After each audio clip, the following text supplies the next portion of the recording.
You thinking? I mean, we knew coming in we were going to be tough. I don't want to sound cocky or overconfident or anything, but just looking at the field, when you're 1-to-1 morning line, you know you're supposed to win. So he did what he was supposed to do. Sean followed kind of Brad's instructions. Brad, I think, told him to sit a little closer early on, and he did. And man, he just took off there at the end and got the job done. yeah. Did you have any concern? Because like with Will Call, he was a big favorite too, 3 to 5, and maybe had to go a little bit out of his game plan. Sean just said he never felt like he had the horse that he's had in the past. And I knew Jorge, Brad's assistant over at Churchill. He told me last week, he said, man, this horse worked phenomenal.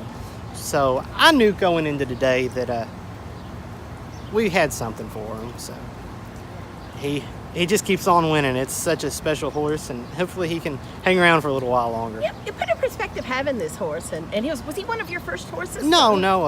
I've had horses since 2012, and we bought this one, I guess the spring of 2016. So he was at the time the highest horse I'd ever purchased at auction, but I love the way he was going in the sale video, and Brad saw him and really liked him. Then once we got him, it took us a while to really get high on him. It took him really that 30,000 claimer we ran him in at the fairgrounds. Once he really showed what he was there, we kept moving him up the ladder, and he kept on going and going and going. Now, Wes Hawley showed earlier today in the sprint stakes, a horse he claimed for 25 comes back and wins. So you all probably really feel fortunate that for sure, that nobody touched him for the 30.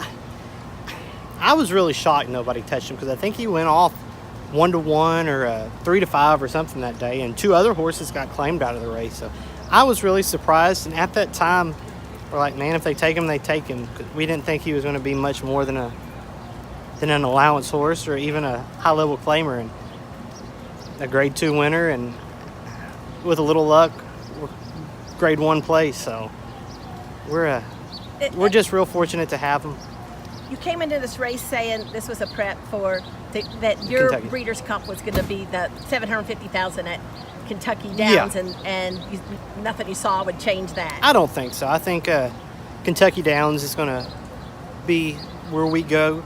$750,000 purse. I think after that he deserves a break.